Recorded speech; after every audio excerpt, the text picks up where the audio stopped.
Hey, what's up? Jorbs here. I don't think I've ever made a video explaining my opinion about competitiveness and the fandom around it in like gaming, specifically strategy gaming, and in streaming, which seems like a thing I should have done at some point because, well, you'll find out why. I did talk a lot about concepts related to this in an appearance on The Grid, which is like an award-winning poker podcast with Jennifer Shahade. And if you're interested in checking out that episode, you can just like Google The Grid Jorbs and you'll find it. But you can watch this, and then if you want to hear me talk about this all in a more narrative way relating to my life with a great interviewer, you can watch that as well. Listen to that as well. Anyway, the TL too long didn't watch version of this video is that I hate competition and the fandom that surrounds it in strategy gaming and streaming. I find it stressful, exhausting, and Sisyphean. The reasons for these points: it is stressful to have a large element of the perception of my success or worth be based on competitions which are largely decided by variance. So like, I played poker for a lot of my life. I didn't like tournament poker very much because variance was much higher in it. Preferred cash game poker because I could win a much higher percentage of the time that way. But there I was never playing for like an audience where like sponsorships were dependent on whether I won or not. So like, I want to succeed in my life, right? I don't want success in my life to be dependent on having extremely good luck at the world finals for Teamfight Tactics or something like that. And then I become the world champion. Everyone's like, oh my god, Jorbs is so good at Teamfight Tactics. We'll watch him. That's not how I want my streaming career to succeed. I want to like succeed because I make sweet videos that people like watching and I'm entertaining and stuff like that. That's stuff that's under my control. I want to succeed because I build a sweet community full of people who like vibing and hanging out and thinking critically about the world. That's under my control. I can do that. That isn't dependent on whether I'm better than other people or not. It isn't dependent on whether I win a coin flip or not in a tournament someday. It's something I can actually do. It just makes me feel a lot better. Just nice to have a job that is paying your bills and know that if you put work in, you'll get good things out and it won't just be random based on chance. I also find it exhausting because it's another job to compete at something. Streaming is already a full-time job. It is hard to run a live show for like 40 hours a week. It is by itself exhausting and tiring and, a lot of work. A lot of work to entertain lots of people. And competing at a game is also a lot of work. So, I'd like to do one or the other. As a young adult, I competed at poker, and that was my full-time job. I wasn't making content for it. I was just competing at poker. And, I was really good at it. And I was able to compete at poker in a way where me winning and making money was basically guaranteed. And so that wasn't like super stressful. So that was all cool. I have at one point in my life competed at these games in a way that's been my career. Those conditions don't really work in the situation that I'm now in. And the reason that it feels Sisyphean as a like streamer is that if I prove that I'm really fucking good at a game like today, the nature of conversation on the internet is such that like a few months from now there's a decent chance that people have no idea I ever did that. If I become the best XCOM player in the world, there's a decent chance people don't even hear about it. if they do hear about it, there's a decent chance that they don't care that much or lose interest when they stop caring about XCOM. And if I build my channel around being the best XCOM player in the world, then 6 months later, when I don't want to play XCOM anymore, what channel do I have?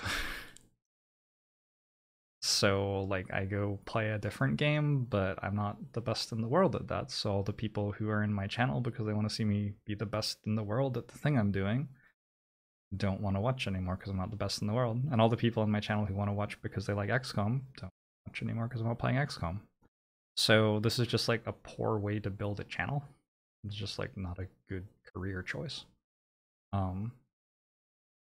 So instead I've tried to build a channel based on things which can reoccur. I have built a channel that's based around thinking critically about things, which doesn't necessarily mean being the best in the world at them, but means trying to improve at them. I have built a channel that's based around like inclusivity. Doesn't matter what game you're playing, you can be inclusive in all of them, and people will like that being how the channels run. I have built a channel around saying the boot over and over again and hoping that people think it's funny. So anyway, for most people that works, but there is a small segment of people who really want to talk about who the best people are at these games and think that the games that I'm playing are about competing. And even for games that are like narrative driven or that I'm obviously playing for fun or whatever, they want to know if I'm better than other people or not. And I don't want that. Like, I don't want that conversation. We're going to get into why some more, but what I want instead of that is to just like vibe and entertain, have people stop by and say hi and enjoy the show and enjoy learning from me, or, you know, whatever I'm worth. Don't like, I'm obviously worth learning from. I have been playing strategy games for my entire life. I have been among the best in the world at a number of different ones. I am generally good at explaining these things.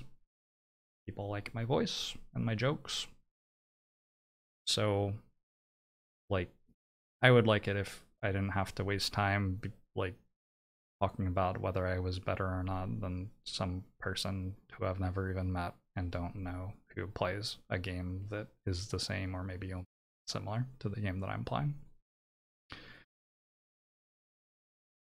A problem here is that who the best in the world is at a game is the wrong thing to care about to begin with. What we need to care about is what's cool about all the different people in the game's community. So let's say somebody's only the 10th best chess player in the world. Well, if they're really good at commentating on chess tournaments and explaining games in a way that makes them accessible to a wider audience, that's way more important than whether they're 10th or 1st. The same is true for someone who's like the 100,000th best chess player in the world. Of course, like, the rank in the ranking system that they have for chess is basically irrelevant. Unless it matters, it doesn't matter. And it doesn't matter. So, when you come into a games community and you start out with this idea that what does matter is who is the best at the game, there are a number of problems. One of the big ones is that you don't know how to tell. And this is a very common thing that happens in the like more indie sort of strategy games that I play. Is that conversation about who the best players are in these games is being conducted between people who have no fucking idea. And like the things that get said have very little connection to any sort of sensible reality.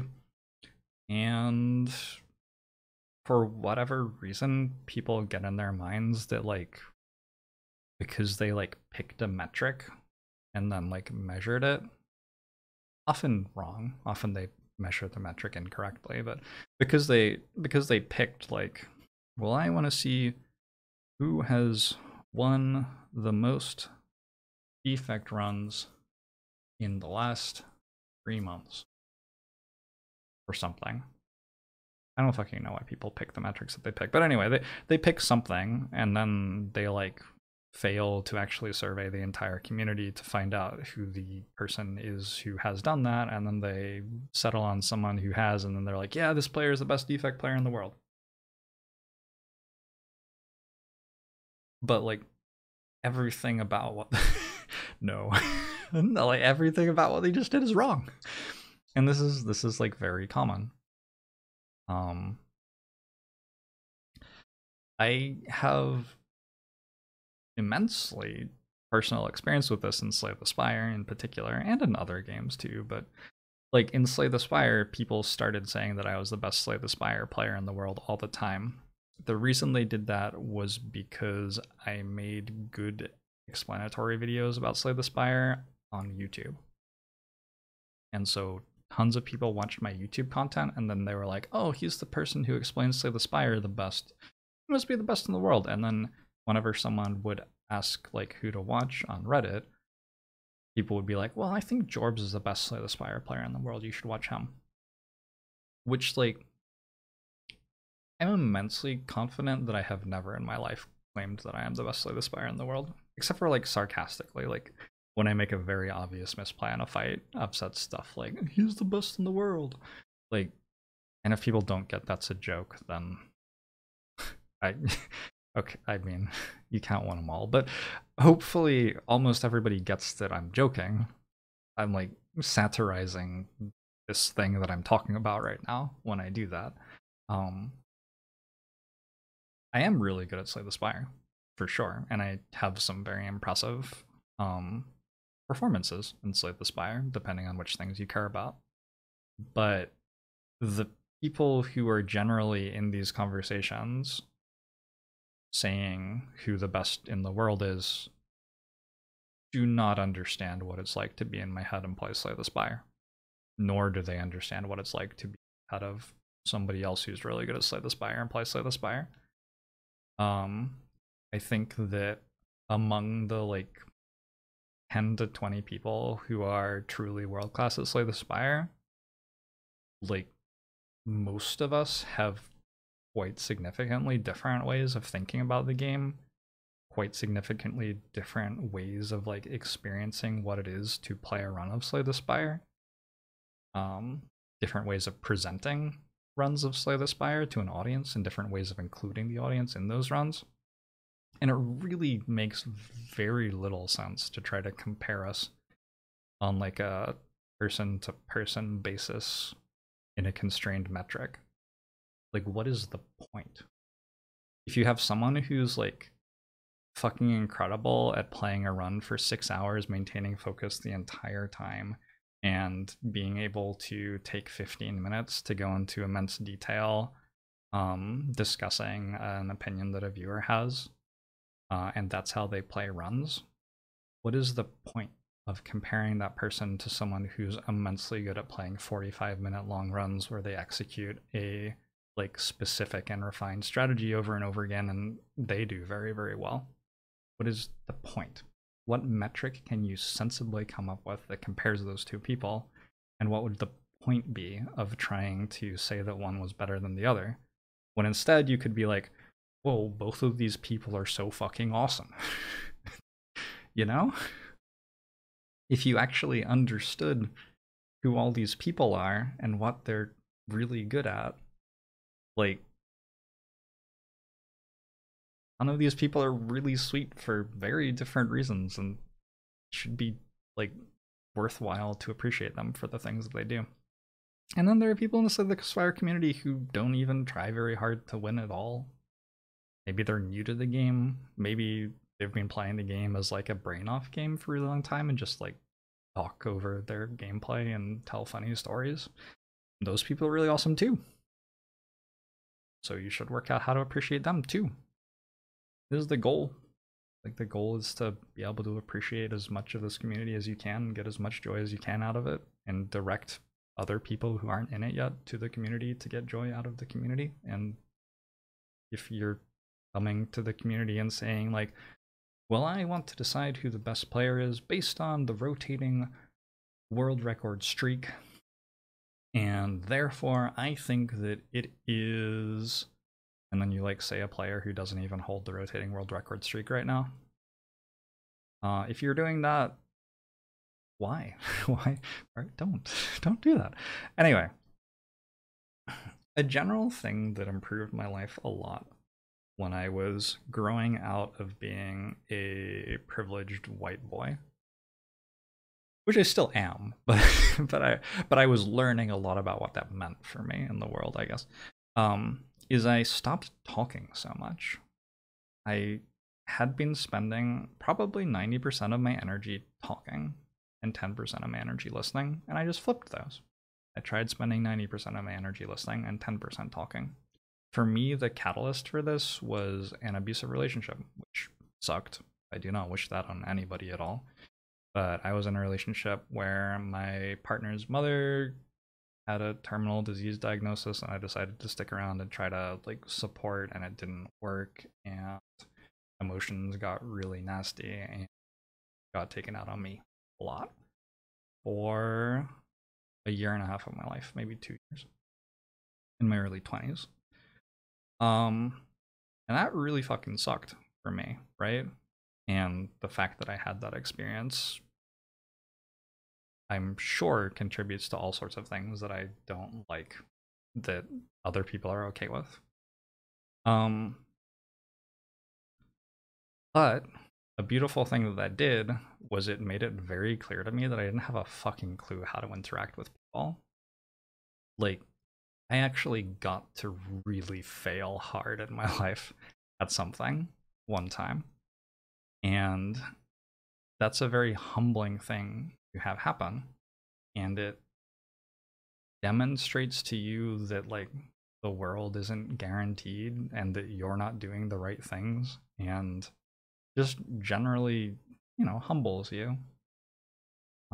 Taking the wind out of your sails for a bit can be useful if it gives you a chance to like look around the boat and realize that it's pointed in the wrong direction and also rotting, which was the experience that I had. And so I like spent a lot of time. The categories like talking versus listening they sound very specific, but they're not specific. So like, talking can be completely silent, but when you're in like a conversation or interacting with a piece of media or something, if you go into that already knowing what you think and hoping to reinforce your beliefs, you're basically talking. You're not listening for information that's going to improve your understanding of the world. Listening means like genuinely not spending all your energy thinking about what you think, and genuinely spending your energy hearing what other people think, trying to understand what other people think. And it's very hard to listen, and it's easy to listen incorrectly, like get stuck in your own echo chamber where people just tell you the things that you want to hear, which is like sort of talking instead of listening, because you probably have some contribution to that echo chamber that you're making on your own to, you know, keep yourself stuck with people that say the things that you like and hiding yourself from people who say the things that you don't like. But the general thing that I wanted to say with all of this, as I am doing some talking tonight, is that if you come into a community as rich as the Slay the Spire community and try to identify who the best player is based on your own weird metric, whatever it is that you picked, and then you make the conversation about doing that thing, that's a lot of talking that you're doing. That's a lot of bandwidth that could be used for better things that you're taking up. And there's just a ton of bandwidth that gets used for this in competitive strategy games in general. And one of the reasons that I'm drawn to Slay the Spire is that it's like about as far as you can possibly get from being a competitive strategy game. Like, it is a beautiful, difficult strategy game, which has really got no competitive elements in it, almost at all. There's a leaderboard, which very few people care about. There's a daily run, which I guess some people like to compete at, but whatever. I don't play it, right? So, you know, compared to like Magic the Gathering or poker or Hearthstone, where people are actually playing against each other and attending tournaments where somebody wins, it feels like Slay the Spire shouldn't need that conversation anywhere near as much.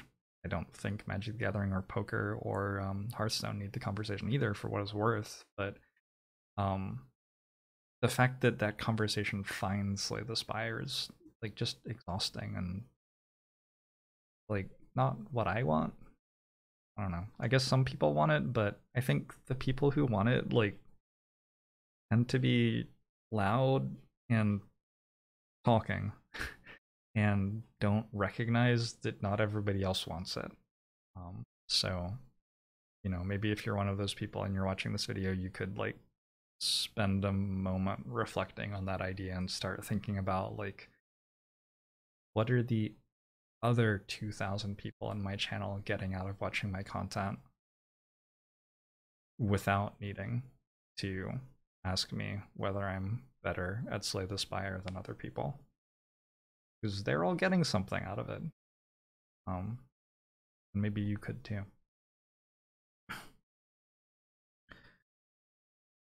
So I think mostly I've kept this pretty positive so far. I feel like I should put like a bit of a content warning on this slide that I already talked about relationship abuse. I could put a content warning in the entire video. Anyway, I'm gonna talk about it a bit more here as well. Sexism. I'm not really gonna talk about addiction much.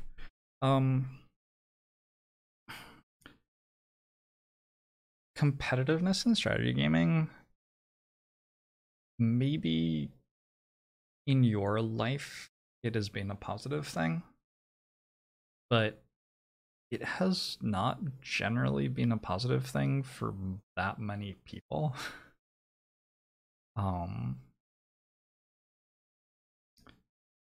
When you talk about like the people who gamble away the money for their house playing poker and identify that as gambling addiction, you're sort of like stopping short of where you need to go. It's like competitiveness addiction that's doing that. For poker, at least. Like for slot machines, like, yeah, they're not trying to beat people, whatever. That's like gambling addiction, yeah. But a lot of the people who lose all of their money playing poker in that sort of way are being driven by a belief that they can be better than other people, and a belief that like their self-worth is dependent on being better than other people. And I say this as somebody who spent a few years of my young adulthood taking their money. So this is something that I've thought about a lot, and one of the reasons that I stopped playing poker. I'm not just making this up out of nowhere. Like, there are definitely people in the world who have trouble with this, and it's not just the people who are straight losing their money. It's also people who are like trying to win at poker and just not doing very well, and like breaking even or losing money slowly, or even making money very slowly, but not in a way that compares to how much money they could make if they just like got a real job. I shouldn't say real job, because playing poker very much is a real job, but got a different job, you know?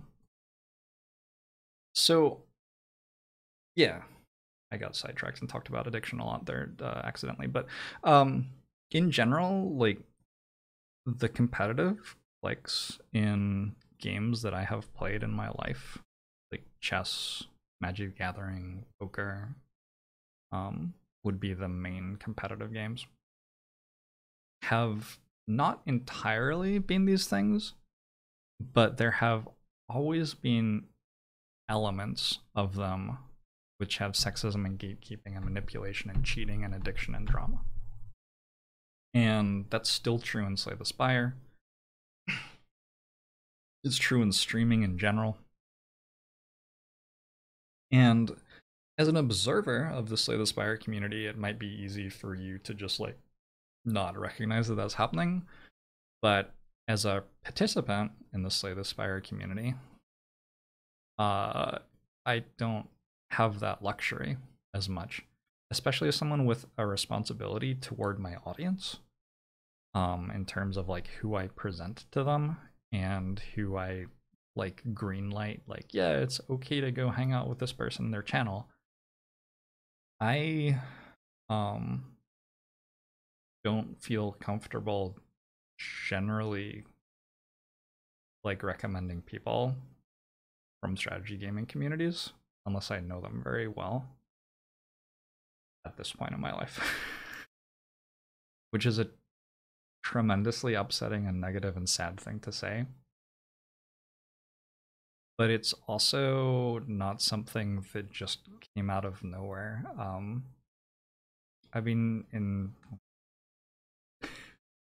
I did not expect to cry at all. I've been in strategy gaming for 30 plus years, and I have seen people just be awful to themselves and to others in strategy gaming a lot in my life. And one of my main goals as a content creator in strategy gaming is to change that, is to present strategy gaming positively and be inclusive and lift people up with gaming. Competition innately struggles to be about lifting other people up because it's about lifting yourself up. Unless you can be on like a really good team, which was always the most fun that I had, like playing Magic was being on a team with other people who I wanted to see succeed. It's very hard to compete at these games and have it be about lifting other people up, unfortunately. The easy solution is don't compete at them, you know? Like, try to have fun with them. A beautiful thing that streaming's done is made it so you don't have to win at games to be a professional gamer anymore. Which means you can do other things with games. You can entertain with games and have people tune in and watch, and that pays your bills. And moving away from the idea that winning at games is the way to succeed at them is happening, I think. But there's still a lot more that needs to be done. So, sexism and gatekeeping is, gosh, I have a lot to say about this. I don't know if it's like an entire extra video. Maybe I'll like get Nicolina on call sometime and we can just talk about this for an hour. But yeesh, how do you summarize it? There's an article that a lot of the women I know in strategy gaming have shared with me, like 3 different women I know in strategy gaming I think have shared it with me, about it tries to, it's funny, I think a decent number of the women I know in strategy gaming who have succeeded have gotten so used to people invalidating the things that they think because of their gender that they share an academic article with me, like the most legitimate from authority sort of source that you can find, in order to describe something that they've just like personally experienced because they don't trust that somebody is going to listen when they just share their personal experience. But this article that women have shared with me multiple times talks about how like men who invest their egos in gaming but who don't rise to the top feel immensely threatened by women in like the gaming community if they see those women succeeding. And these women shared this article with me because that's been their experience. When they've started winning a lot at Hearthstone, men have shit on them. Not like beat them at the game, the men have lost the game to these women, but the men have harassed them, stalked them, talked about them negatively in private, created groups to test for the game and excluded them, delegitimized their accomplishments and said that their accomplishments are just because of a male friend that they had helping them with the game. Stuff like that. So this is a thing that happens in competition in gaming and has affected this. I'm a guy, so I've been the beneficiary of sexism in gaming for the most part, as much as anyone can be. But sexism in gaming hurts us all because it doesn't allow gaming to have as many different awesome people in it. And that just is awful. Overall, my life has been made tremendously worse by sexism in gaming. It's a lot of work for me to like live a life that feels sensible in a community that is so heavily male and still so heavily prejudiced. And that's despite me recognizing the problem and trying very hard to fix it, at least for myself and for the people around me as much as I can. Competitive gaming has associations with manipulation. And by that, I don't mean like within the game, although I imagine that this is where a lot of this stems from. Like if you're competing against someone in poker, you're encouraged within the rules to manipulate them, to, you know, lie to them and mislead them and whatever.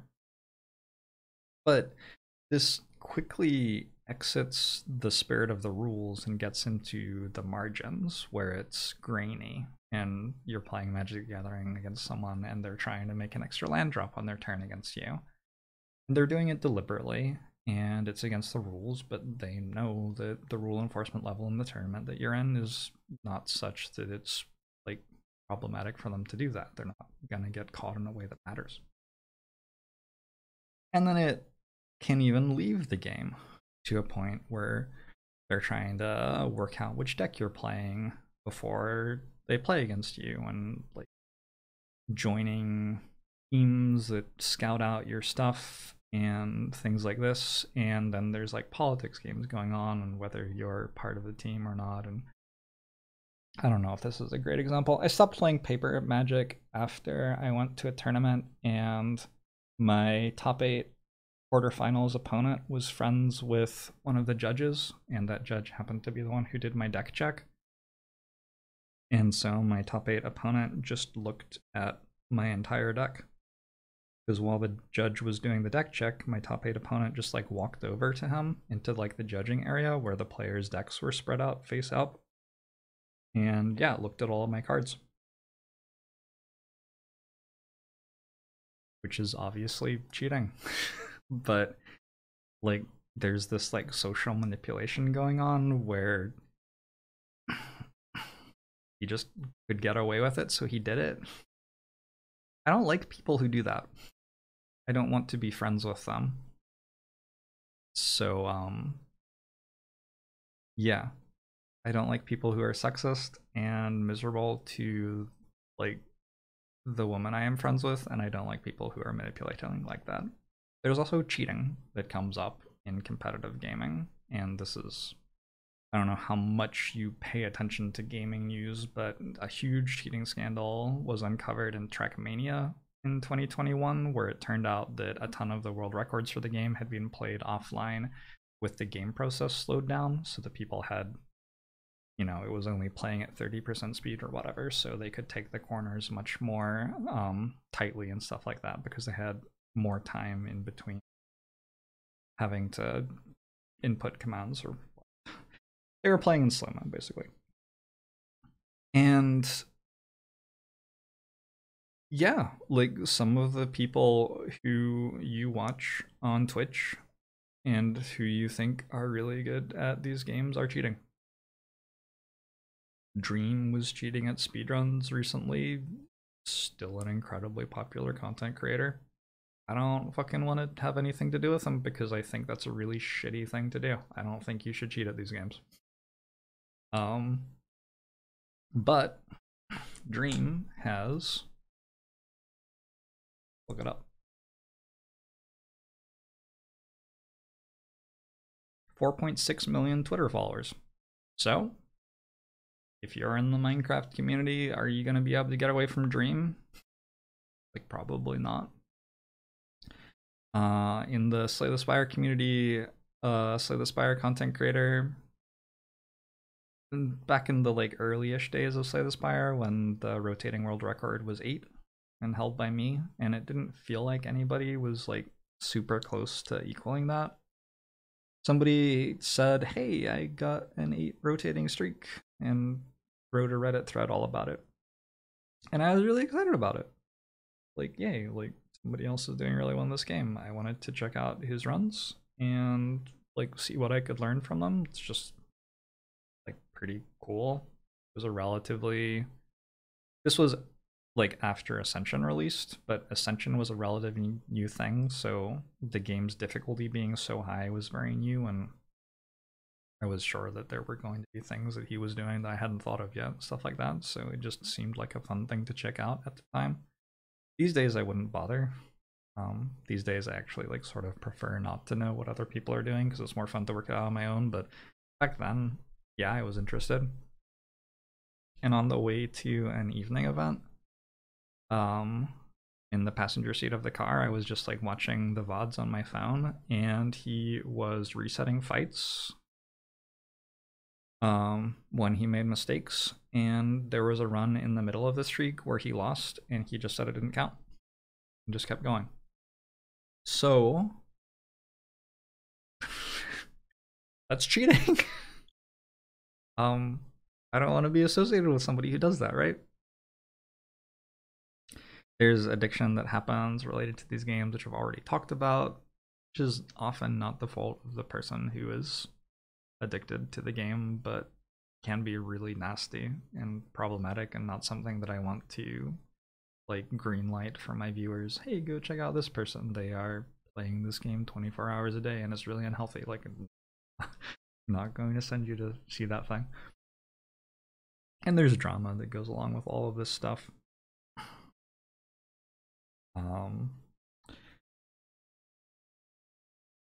Part of the competitive stuff that happens among streamers in particular is you create narratives.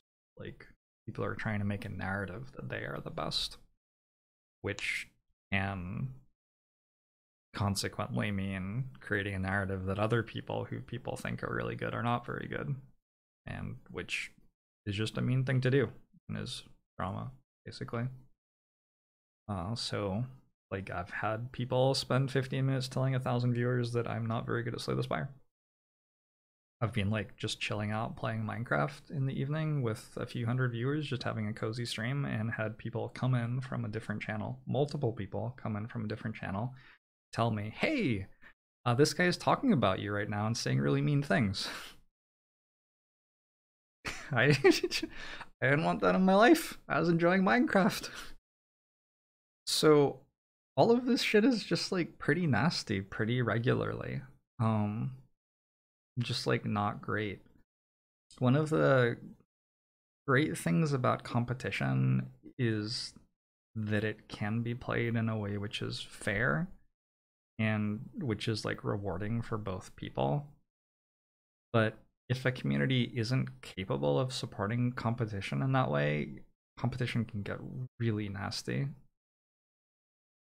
It can become tremendously negative. And yeah, I don't want those negative things in my life. But despite all of these things happening on the reg, there's an expectation among a lot of my viewers that if someone is competing with me in any game, like I'm playing XCOM and so are they, or I'm playing Slay the Spire and so are they, I should be fine. Like, it's just okay to like bring them up and start talking about them in my community, which just isn't true. Because a significant number of them are shitty people, and I don't want to talk about them during my workday. And I would never like really say this outside of a YouTube video. One of the nice things about recording content is that if I say something I decide after the fact I would have preferred not to say, I can delete the video instead of uploading it. Whereas if I talk about this in a live show, it's like, oh, that's live. And this is definitely walking the line where I'm getting close to things that I'm not comfortable talking about. Because I don't want to be creating drama, and I don't want to, you know, there are sentences I could say right now where I would just think like, oh no, that's too much. I would prefer not to have that in the world. So I'm like trying to stay on the side of the line that I want to be on with all of this. And because of that, if somebody brings someone up in my channel and I really don't want my viewers to know that that person exists, or for me to have to give my opinions about that person because I think they're a shitty person, it's really hard for me to like say anything. My general rule is, hey, please don't bring up other content creators unless I do. But it's really tiresome to enforce that rule over and over again because people just like assume it's okay.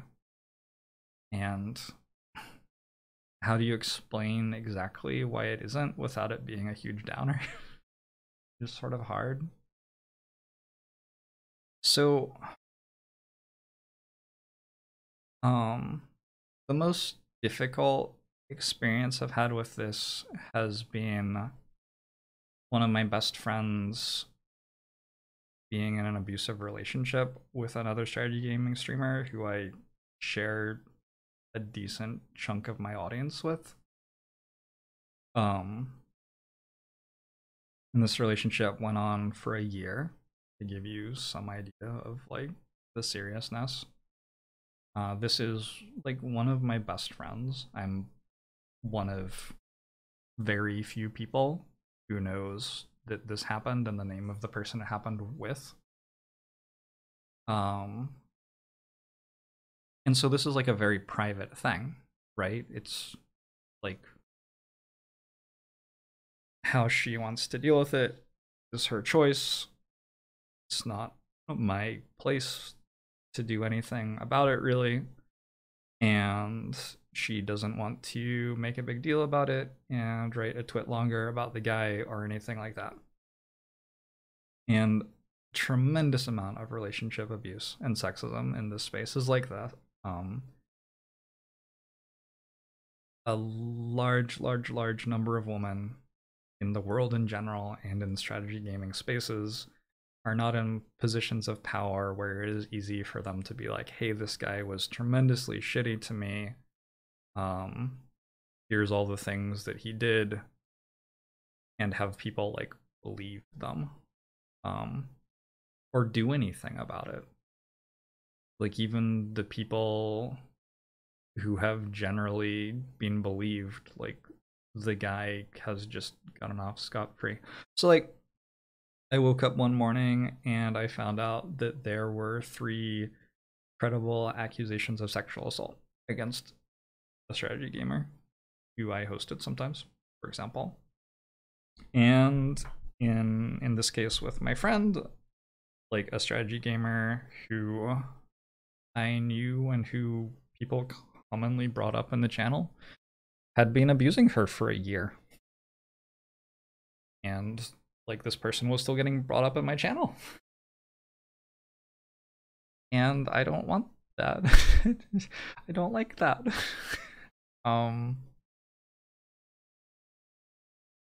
Yeah, not great. No thank you. I've had people be tremendously cruel to me as well. Just like really nasty to me to a point where like I don't talk to them anymore, but you know, people just assume that it's okay to bring them up all the time. So this all gets like complicated and hazy and stuff, and maybe this is just meant to be my job, that like I'm meant to be okay with people asking me my opinion about the achievements of someone who abused my best friend for a year on the spot in front of 2,000 people. I'm meant to just be able to answer that question and be like, oh yeah, that's really impressive that he did that. That's pretty impressive or something. But I can't do that. I have my own experience with relationship abuse. Uh, I have all my own experiences with a lifetime of being in strategy gaming situations where I felt like competitiveness has just been very toxic and negative for me. I just don't like it and I can't do it. So that's that part. Sorry about the downer. Sorry about that. On top of all this stuff that I already don't like very much, I want to point out how bad it is, how bad this conversation is at actually like detecting mastery or excellence at a game in a way that would be like worth detecting. So I'm going to use Slay the Spire as a specific example because I think Slay the Spire is like especially poor in this regard. Conversation about competitiveness in Slay the Spire. So a first problem in Slay the Spire is that you have poorly defined competitive conditions. What is it that the best Slay the Spire player is meant to be able to do?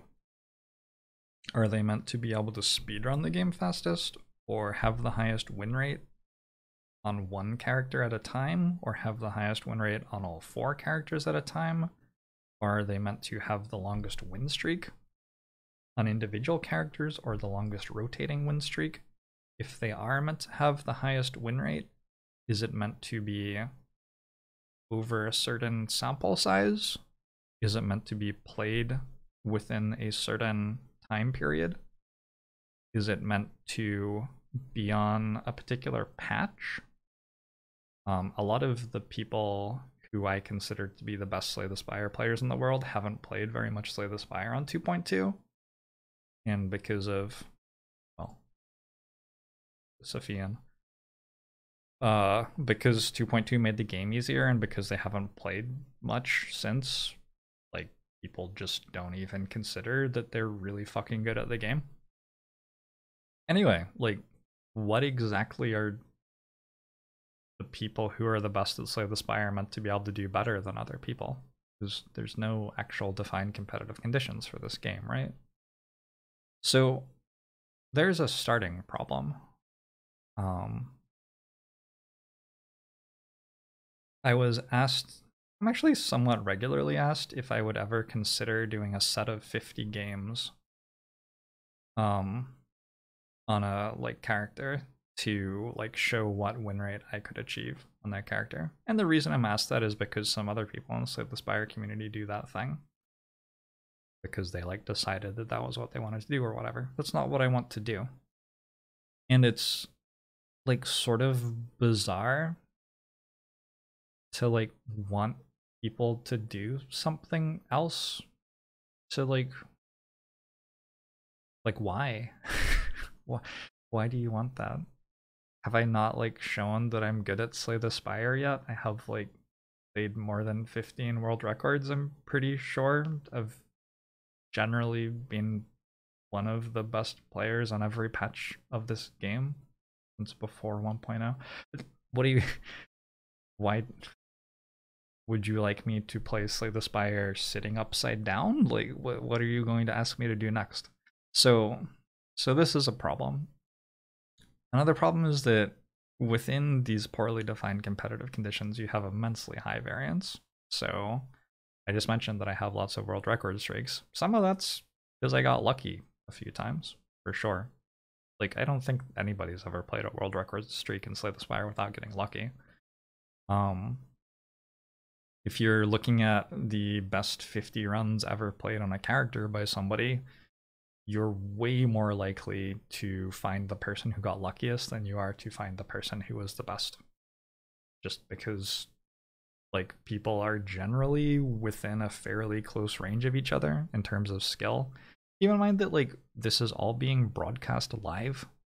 So if somebody's, like, truly way better than everybody else at a character, I can go fucking watch their video and see what they do and then just do it. Like, feel like there are probably some people for whom that's earth-shattering.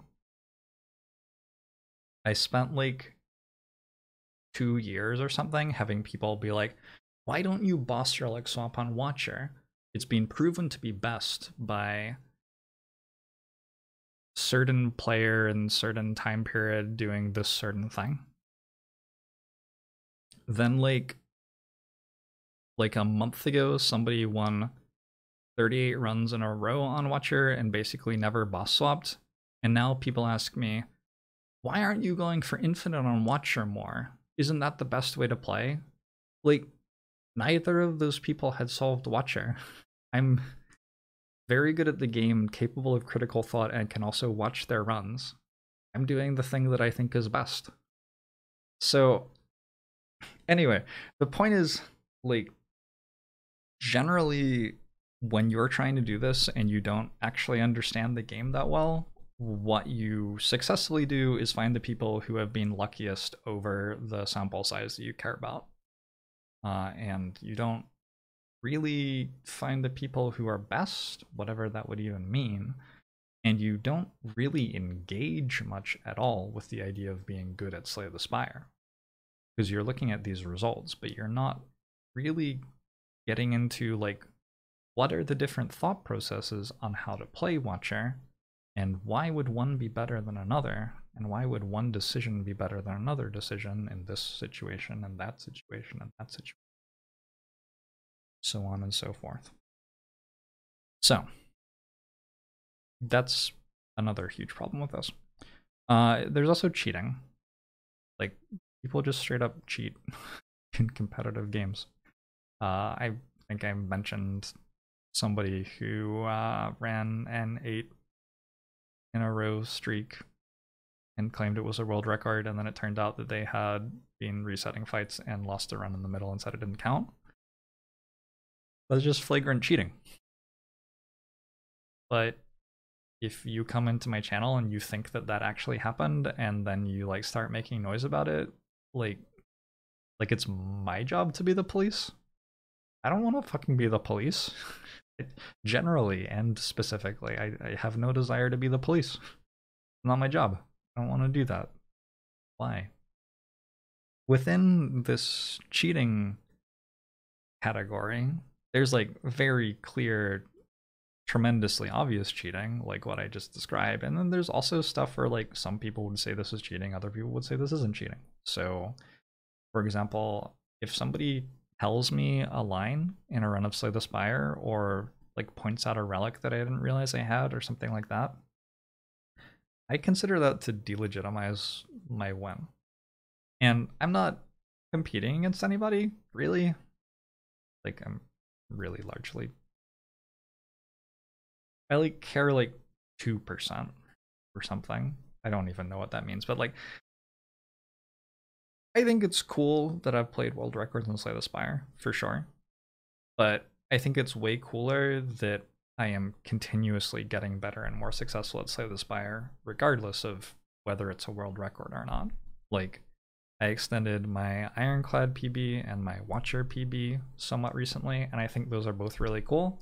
The Ironclad PB fell one short of the world record at the time. I think it's still a world record. I don't actually know all the world records at the moment. But like, it was still really cool to me because I extended my PB, which mattered more to me. Same with my Watcher win streak, which got to 20. World record at the time was, I think, 24. I was not like upset that I fell short of the world record. That number was not very relevant to me. It was really cool to play a 20 streak on Watcher. So I'm generally not very competitive at all with this stuff. And so I don't mind if people are playing under different conditions. And also, I don't feel like I'm hurting anybody just because like somebody recommended a line that I didn't see and the run is not legitimate anymore. I just feel sort of bummed out that like I played which run was it?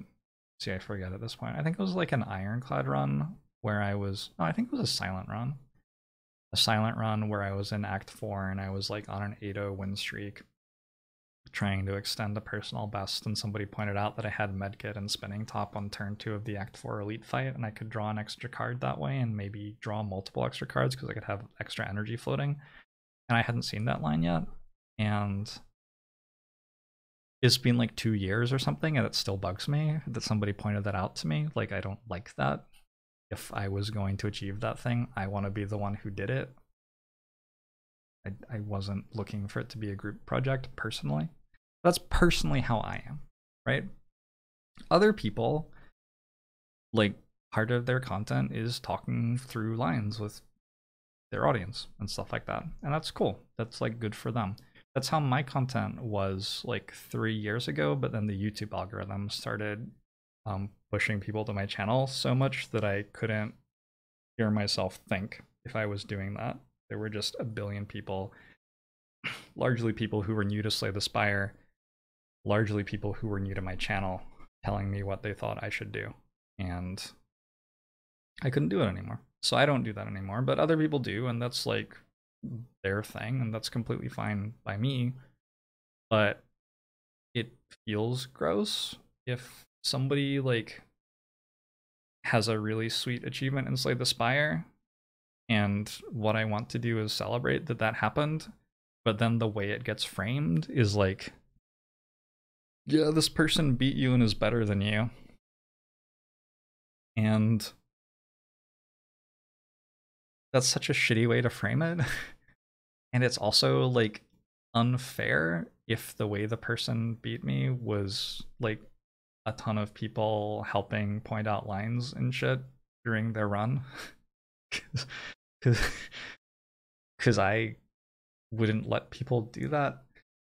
Maybe this blends into uneven playing fields where, like, if somebody's playing for an audience of like a couple of hundred established Slay the Spire fans, and they're all helping find lines through fights and shit, I think that that is significantly easier to play in that environment than some other environments.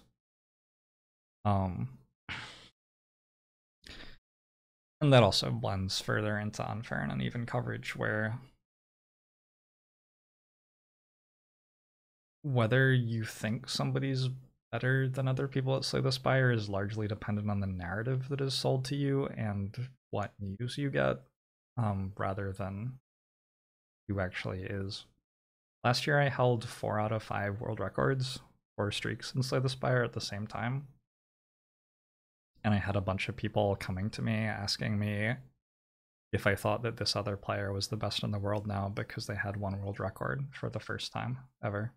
Like, while I held 4 at the same time. Which is such a bizarre place to be in. I try very hard to get away from this conversation. It's why I don't like advertise my win rates or world records or stuff if I can avoid it. I try to package my content in a way that promotes something else. Like, when I try to go hard and Slay the Spire, I try to win lots of runs in a month because I think it's obvious that other people could do that too. I think it is obvious that I'm not saying that I'm better than other people by doing it. I think it is obvious that what's going on is that I want to play lots of Spire. Let's have tons of fun. This is an awesome game, and I want to push my own limits in a way, and that's just really cool. People want to see it, and I think it's just like a generally positive thing. So I try not to make a big deal out of my win streaks, and perhaps because of that, perhaps because people are like fans of someone who's getting into Slay the Spire and that person gets their first win streak or whatever, I get a lot of people coming and being like making a really big deal about 1 win streak while not making a big deal about other ones that exist, which is just sort of weird.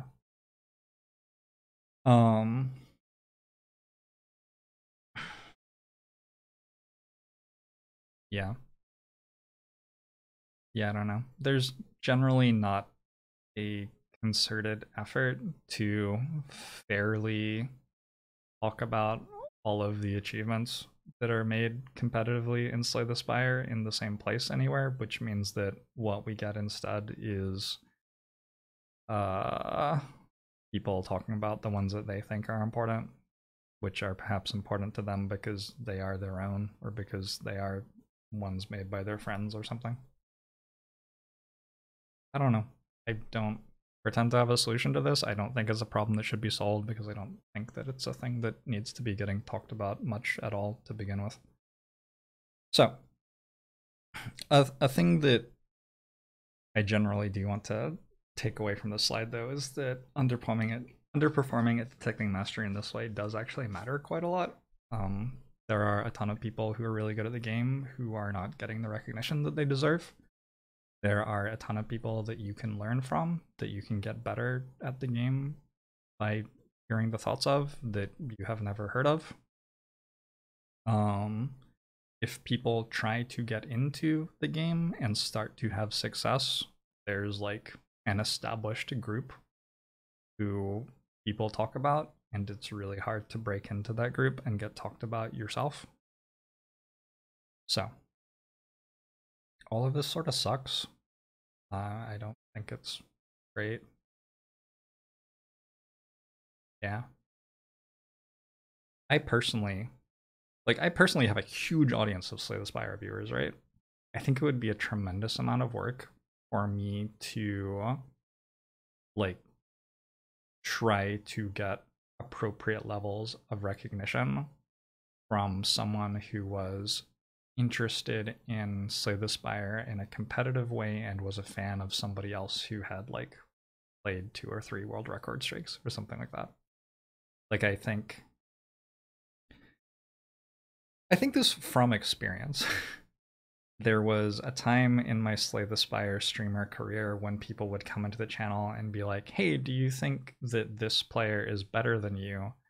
And I would try to explain to them that I'm really good at the game. And I wouldn't try to explain like that I was better than the player they were bringing up. I would just try to explain like, these are all the things that I've done which are really cool. And it would like take quite a long time. I remember somebody once asked me if I had any proof that I had played a rotating world record streak, and I had to answer like, well, 2,000 people watched me do it live. Nobody had ever asked me that before. Anyway, I don't know. It was sort of funny. And if I feel like that would be a lot of work, my general point is, imagine how hard it is if somebody who doesn't look like a strategy gamer, like, has anybody looked more like a strategy gamer than this guy? Oh my god, look at my graying hair, how white I am. I wear glasses. Imagine what happens when, like, a beautiful woman who is fucking incredible at strategy games decides that she wants to play Slay the Spire, and she gets a world record, and then a bunch of sexist, gatekeeping, manipulating, cheating, addicted, drama whore guys. I'm sorry, I didn't mean to say a mean thing about sex workers there. I meant to just say a mean thing about the guys. Anyway. Sorry. It's difficult to like... It's difficult to like always get the words right when you just like want to let go and be angry. This is one of the reasons that I talk so deliberately. Anyway, we fucking love sex workers here. But I needed a negative word to describe those people, and I have trouble finding negative words that are okay to say. Anyway, those guys, if they were boats, would ram into other boats repeatedly, is what I'm trying to explain to you. So yeah. Imagine if that woman comes into the community and does really well and then tries to say like, hey, I'm really good. And what happens when all of the people judge whether they are in fact really good? This also sucks at like detecting, in the same way that it sucks at detecting mastery and excellence. It sucks even more at detecting like other things which are important, like if somebody's entertaining, which is something that should be applauded and talked about and sought out and encouraged and lifted up in the community, and just like gets completely ignored by this sort of conversation. My job is to be entertaining as a streamer. My job is not to compete at video games. I have competed at video games in my life. It was a different job. It was a full-time job, and it's not the job that I'm currently doing.